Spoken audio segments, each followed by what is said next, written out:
دبے پاؤں چلتے ہوئے اس کا پیر ایک پتھر سے ٹکرایا۔ رات کے سناٹے میں ایک زوردار آواز پیدا ہوئی اور ساتھ ہی خاموشی چھا گئی۔ سردیوں کی رات اور رات کا پچھلا پہر۔ لڑکی نے جیسے ہی پیچھے مڑ کر دیکھا تو آنے والا آدمی چونک گیا، کیونکہ لڑکی کوئی اور نہیں بلکہ اس کی پیاری بیوی عظمیٰ تھی، جسے وہ اپنی جان سے بڑھ کر چاہتا تھا، اور وہ کسی اجنبی کے ساتھ کھڑی تھی۔ عظمیٰ ایک یتیم اور مسکین لڑکی تھی، خالہ کے گھر میں پلنے والی، دل میں ہزاروں خواہشیں اور حسرتیں لے کر بچپن سے جوانی میں قدم رکھا۔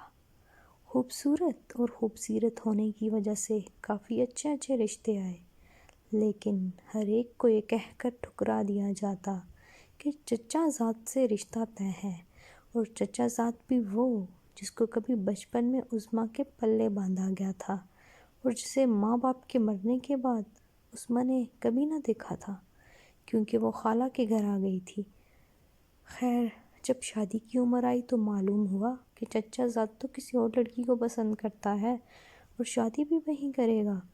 دل میں بچپن سے ڈھیروں جذبات پالنے والی عظمیٰ کی دنیا کرچی کرچی ہو گئی تھی۔ ماں باپ کے مرنے کے بعد وہ دوسری دفعہ بکھر گئی تھی، اب کہ ایسی بکھری تھی کہ دل کے ساتھ مستقبل سے وابستہ امیدیں بھی ٹوٹ گئی تھیں۔ سب ختم ہو چکا تھا، اگر کچھ باقی تھا تو بے حال اور بے جان جسم۔ ایک مناسب رشتہ دیکھ کر عظمیٰ کی شادی کر دی گئی تھی۔ شادی ہو جانے کے بعد سب کچھ کافی حد تک نارمل تھا۔ شوہر وقت دیتا تھا، خیال رکھتا تھا، ساس شفیق خاتون تھیں، ماں جیسا پیار دیا۔ عظمیٰ نے بھی بڑھ چڑھ کر گھر کے کاموں میں دلچسپی لی اور گھر کو جنت بنا دیا۔ شادی کو 3 سال گزر چکے تھے، لیکن اولاد سے محروم تھی۔ منتیں مرادیں مانگی گئیں، مزاروں پر حاضری دی گئی، تیگیں چڑھائی گئیں، اچھے ڈاکٹر کو دکھایا، لیکن سب بے سود گیا۔ ایسے میں عظمیٰ کی نند کو طلاق ہو گئی، جس کی وجہ اس کی زبان درازی تھی۔ اس نے اپنے شوہر کو الو بنا کر رکھا ہوا تھا۔ جیسے ہی نند میکے آئی، گھر کا سکون اس کو ایک آنکھ نہ بھایا۔ کبھی بھائی کے کان بھرتی تو کبھی ماں کے۔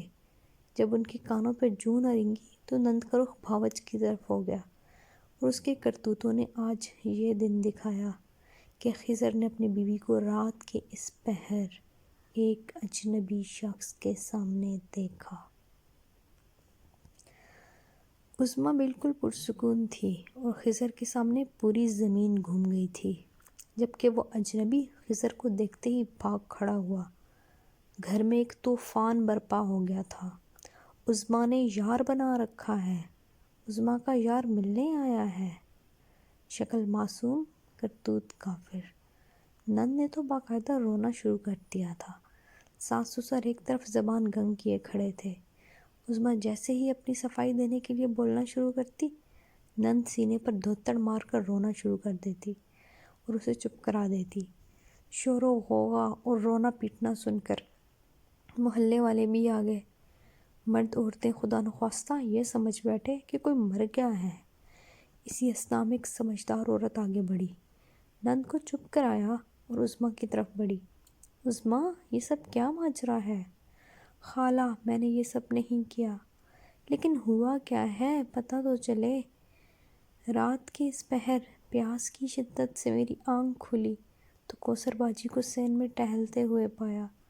میں نے طبیعت دریافت کی تو کہنے لگیں کہ دروازے پر کھٹکا ہوا ہے، دیکھو تو کوئی بلی کتا آ گیا ہے تو اسے بھگا دو۔ میں جیسے ہی دروازے سے باہر نکلی، انہوں نے اندر سے کنڈی لگا دی۔ باہر کوئی اجنبی کھڑا تھا۔ کہنے لگا، کوثر خود کیوں نہیں آئی؟ تمہیں بھیج دیا ہے۔ میں ابھی معاملے کو بمشکل سمجھ بھی نہ پائی تھی کہ ایک دم خضر میرے سر پر پہنچ گئے۔ اس کے بعد کوثر باجی نے واویلا مچانا شروع کر دیا۔ یہ سنتے ہی کوثر تن کر کھڑی ہو گئی اور لگی الزام دینے، لیکن جب اس کے اپنے گھر والے عظمیٰ کی پاک بازی اور حیا کی گواہی دینے لگے تو محلے والوں کو یقین آنے لگا۔